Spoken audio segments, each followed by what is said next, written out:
নমস্কার বন্ধুরা, দেখুন চাকরির পরীক্ষার জন্য ভেরি ইম্পর্টেন্ট সাধারণ জ্ঞানের 10টি প্রশ্ন এবং প্রায় প্রত্যেকটি পরীক্ষায় এই বিষয় থেকে একটি প্রশ্ন চলে আসে। তো দেখুন আজকের বিষয় সাধারণ জ্ঞানের 10টি প্রশ্ন। কোন খেলায় কতজন খেলোয়াড় লাগে, ঠিক আছে?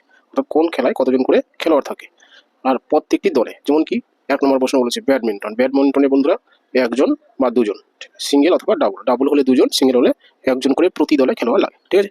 2 নম্বর হচ্ছে বেসবল, যেটা আমেরিকার জাতীয় খেলা। তো বেসবলে মনে রাখবেন বন্ধুরা 9 জন খেলোয়াড় লাগে প্রতি দলে, ঠিক আছে। 3 নম্বর বাস্কেটবল, তো বাস্কেটবলে কি প্রতি দলে 5 জন করে খেলোয়াড় লাগে। 4 নম্বর প্রশ্ন বিলিয়ার্ডস, তো বিলিয়ার্ডসে প্রতি দলে একজন করে খেলোয়াড় লাগে। আর বক্সিংয়ে প্রতি দলে একজন করে খেলোয়াড় লাগে, মনে রাখবেন, ঠিক আছে।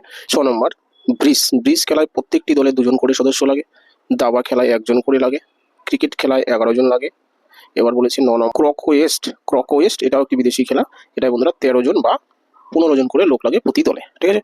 এরপরে ফুটবলেও বন্ধুরা 11 জন খেলোয়াড় লাগে, ঠিক আছে। এরপরে গলফ খেলা, ঠিক আছে। এবার গলফ খেলায় কতজন খেলোয়াড় লাগে এটা বন্ধুরা আপনাদের জন্য রইল 11 নম্বর প্রশ্ন, ঠিক আছে।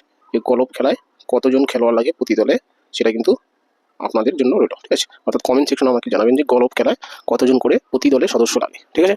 আর একটা ট্রিক্স আমি বলে দিচ্ছি বন্ধুরা, সেটা কি ক্রিকেট, ফুটবল আর হচ্ছে কাবাডি।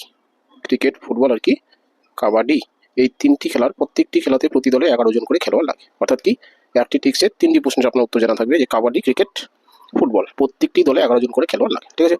আচ্ছা, এরপরের দিন আমি নিয়ে আসবো বাকি যে খেলাগুলো আছে সেই কোন খেলায় কতজন করে সদস্য আছে সেরকম একটি পার্ট নিয়ে আসবো। তাহলে ক্লাসটি দেখার জন্য ধন্যবাদ। যদি ক্লাসটি ভালো লেগে থাকে অবশ্যই লাইক, কমেন্ট, শেয়ার করবেন। নতুন বন্ধুরা চ্যানেলটি সাবস্ক্রাইব করবেন।